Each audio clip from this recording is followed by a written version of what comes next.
Today we are talking about the twin mill, arguably the most recognizable and iconic Hot Wheels cars of all time. Please disregard my voice if it sounds a little stuffy. It's a high amount of pollen in the air today and recently, so feeling a little stuffed up. But hey, the twin mill. I don't want to digress too much here. Most of you probably recognize this twin mill the most. Most of my viewers here, the Highway 35 World Race twin mill on Team Road Beasts with the Fusion Graphics CM5 wheels, co-mold. And, driven by Pete Karras, which is named after a graphic designer at Hot Wheels named Peter Karras. And this casting is still being produced to this day. It's been produced for a long time. In fact, its origins go back back further than this car yet, this Highway 35 World Race one. The twin mill was first released in 1969, one of the first years of Hot Wheels.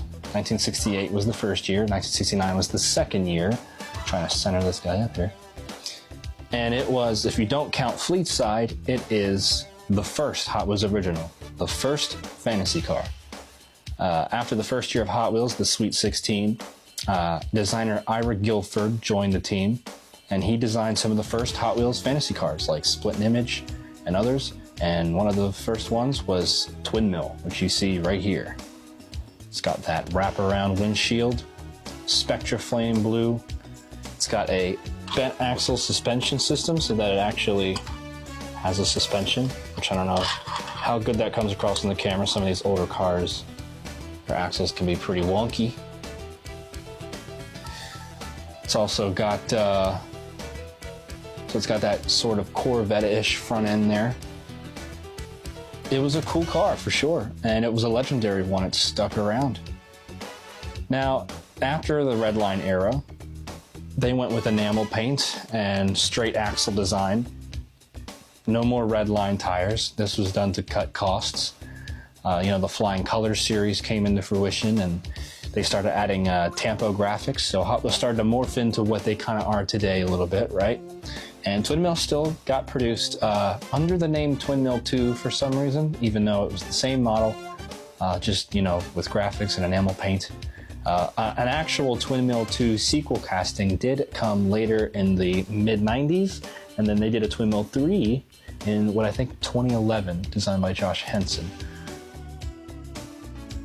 So, this one, the original Twin Mill, I believe this is Spectra Flame Blue. I used to have one in Spectra Flame Aqua, but I think I sold that one. This is just one that I have on hand right now. This is the Hot Wheels Unleashed 2 turbocharged Twin Mill.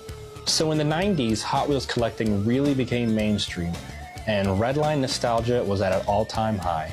So for the 25th anniversary of Hot Wheels, they resurrected a couple of old Redline era castings, of course with manufacturing limitations, straight axles, what have you, but with more Spectra Flame looking paint. They were trying to bring it back to the good old days with the retro packaging. It was a very retro kind of thing. But Twin Mill was one of the castings they resurrected, and stuck around ever since. It's still being made. And for the 25th anniversary, Hot Wheels also wanted to build this car in 1/1 scale in real life. But it didn't go as planned. Things kind of went AWOL, whatever you want to call it. It didn't work out. And the car was like half built, and when Carson Lev came onto the Hot Wheels team, he took it upon himself to help get the car made fully. And there's going to be a podcast on JC Squared's Squared Corner podcast coming soon with Carson Lev, where he really breaks down that story, how that all went down and how that car got built. Very fascinating stuff. I recommend you check that out once it comes out. But in 1998, they unveiled the Twin Mill, and the real life Twin Mill. 1998 was, I believe, the 30th anniversary of Hot Wheels. And it looked a little something like this. Yeah, I know, this one's kind of much bigger, isn't it? This is a 1/24 scale Legends to Life Twin Mill. And this is how the real car looked when it came out. It was in this red with these graphics, these wheels, headlights, has opening canopy. Now, this came in a set, it's a Legends to Life thing. This came in a set where you had it on like a display, and the display, you know, had sounds and it would rumble these engines. You can see these engines are kind of loose here. There were like triggers that would make them rumble, like boom, boom, boom, boom, boom. And the lights would light up and it'd do all this crazy fancy stuff. This would go up and down. But the display I have doesn't work, it's broken. I mostly just bought it for the car, the 1/24 scale die-cast twin mill in red here. I found it at a toy show a long time ago for a really great price. But unfortunately, one of the engines, as you can see, is like kind of lopsided because of the way, yeah, it's supposed to sit like that, but it's just kind of perpetually lopsided. And I've had this one for a couple of years now, for a long time here. And not only did they do a 1/24 scale of that specific twin mill based on the real life one, but they also did a 1/64 scale. So this one came in the 100% Hot Wheels, which was their premium line back in the day. 100% Hot Wheels.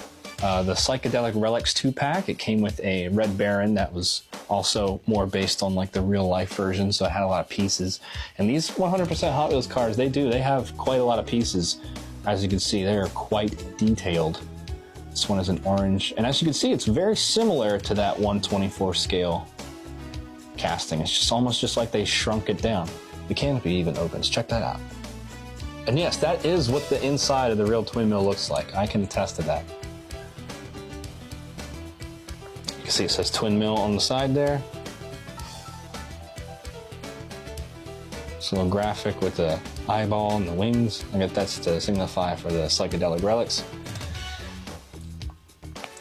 So this is what the real life twin mill looked like. It had those headlights, it's got the taillight bar. The engines were a lot bigger. They're also big blocks. The original toy, let me get the, this guy out. These are supposed to be Hemis, which are Dodge engines, so 40 Hemis. And then this is Chevy big blocks that they put in the real one. It was what they were given. Carson, again, Lev goes into the detail of that in JC's upcoming podcast. They got those gigantic scoops. So, early 2000s, you've got the 1/24 scale diecast, you got the 1/64 counterpart. Now, there was only one other time that both of these castings were released. This 1/64 and 1/24. There's only one other release of these two. They did not stick around long. And that is our topic of discussion for today, which is this Hot Wheels Legends twin mill set. I've been wanting one of these for my collection for a long time. So here it is, Hot Wheels Legends twin mill set. This is a set that comes with both the 1/24 and the 1/64 together in this antifreeze green, and they look so good. I've wanted these in my collection for a long time. Never been able to find one for a good price, and I finally did that, and here we are. So I'm gonna unbox it for you here on the Tesla's Cube channel. We're gonna take a look at it. I think it's neat how they were calling them Legends even back then. Now they've used these. Now they have the real life twin mill on the Legends tour. You can go see it yourself if the Legends tour comes by your area. So we got a bunch of details on the back here. Highly detailed supercharged engines, realistic wires, hoses, and belts.